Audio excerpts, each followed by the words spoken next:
Oh my gosh. What is that, a shark? Oh my gosh. It looks like it's heading right for us. It's so 3D. Whoa.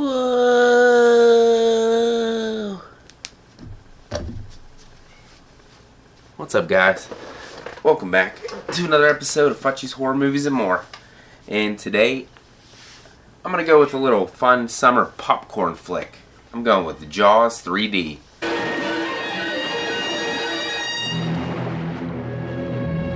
Jaws 3D. From 1983. Starring Dennis Quaid, Leah Thompson, and Louis Gossett. This movie gets a really bad rap for being super corny.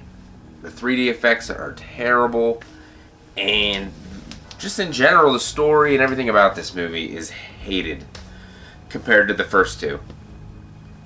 And all those things are true, except I have a really good time with this movie. Honestly, I find myself watching this one more than even the first one, and definitely more than the second one. I don't know what it is about this movie. I don't know if it's the fact that I kind of really love SeaWorld, even though I only been there once. But I always find myself watching this one more than the other ones. And I know that it is corny. The 3D effects are terrible. They could be even worse than Friday the 13th Part 3. But there's just something about this movie that draws me in. Maybe it's Dennis Quaid. I don't know. I think he's really good in this movie. And Louis Gossett, who plays Calvin Bouchard. He's a very good actor, especially in this role. He fits the part perfectly. The sharks obviously are pretty terrible. You can obviously tell they're fake, and whenever they're swimming at you, whenever the mother is swimming at you, it's not very good. But that doesn't take away from me at all that I really enjoy this movie, actually. It's very entertaining. It tells the story. Calvin Bouchard is opening up this SeaWorld park, getting ready for the grand opening.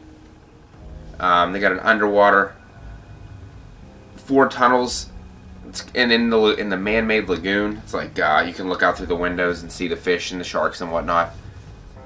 That's pretty much where the end and the climax of this movie is based on. That aspect of the park. The Spanish Canyon lays host to a myriad of colorful fish that SeaWorld has assembled from the different oceans of the world.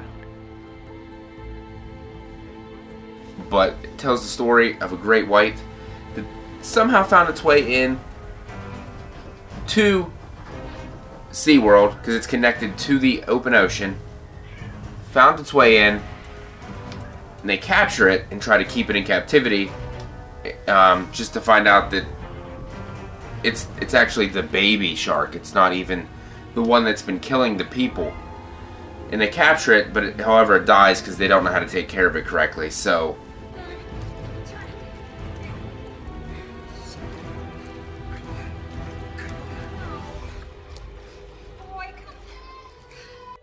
in comes the big mother trying to find its baby.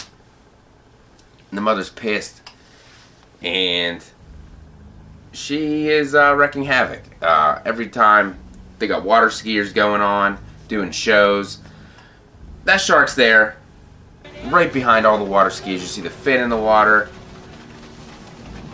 They try to make it intense. They play the Jaws music. I mean, obviously it's not really scary at all, but I still have a really good time with it. I get connected to the characters, like Dennis Quaid's character. I want him to live and somehow find a way to beat the shark. And by the way, Sean and Michael Brody in this are the sons of Chief Brody from the first one and the second one. So that was good that they kept the continuity going. I appreciate that. That way it doesn't go to a totally different kind of far-fetched other group of people being tracked down by a shark. Obviously, it ain't the same shark because those sharks were killed by Chief Brody in number 1 and number 2. So, it's a different shark, but still, at least it's following around the same kind of characters that were in the first two. So I appreciate that. Leah Thompson does a good job. She's not in it that much, but she does a good job. And Obviously, we'll know her from Back to the Future, so that's pretty cool that she was in that movie. It's just the kills. They're shark kills. I mean, what do you want? They're biting, pulling down. I like whenever the one guy gets eaten by the shark, and he's actually inside the shark's mouth whole, and you see the camera looking out through the teeth as the shark is chomping down, and then he's still alive fighting in there, but then gets too powerful there. You see like the blood come out the mouth and come out the side of the gills. I think that's pretty sweet. I like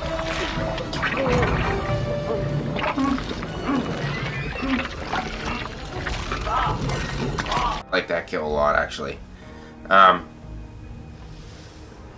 But the corniness of it, for me, doesn't take away the enjoyment I have for it.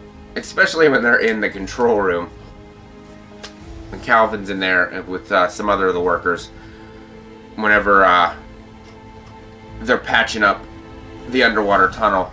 And you see the shark just slowly coming in, like literally.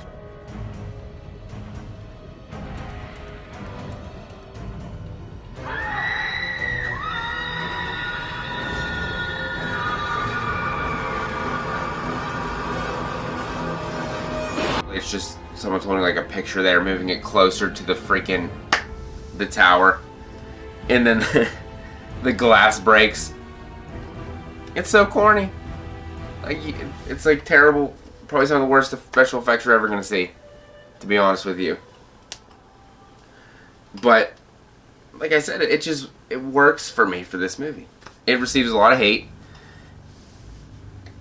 but I just have a good time with it. Just like I see a lot of people actually do have a good time with it, even though the movie is terrible. In the finale, they freaking they notice there's a pin left. I'm assuming it was a grenade left that the guy that got eaten whole was holding, and they reach in and pull it, and then the shark blows up. Oh, they love blowing up these sharks. I guess that's the only way you can kill a shark. Electrocution or blowing them up. Blows up and the pieces go everywhere. Ah, man. This isn't going to be like my other reviews. This is going to be a short one, to the point. But, like I said, I enjoy it. Out of 5. Just on simple. This isn't based on quality of the film, obviously.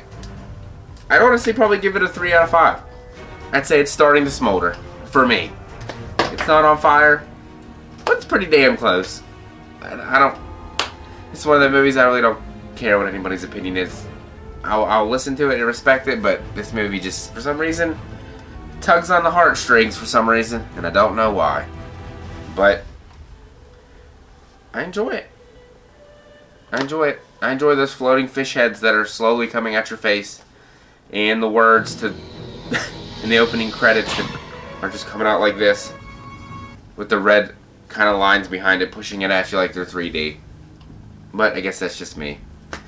So, like I said, this is the short and sweet one. Not a too much in-depth review on this one. Just had to watched it and felt like I had to say something about it. So hopefully you like it. Hopefully you hit the subscribe button. Ring the bell. You'll know any other videos that I do. And I don't know if I could say have a scary day with this one, because this wasn't a scary movie at all. So we'll just say, have yourself a fishy day.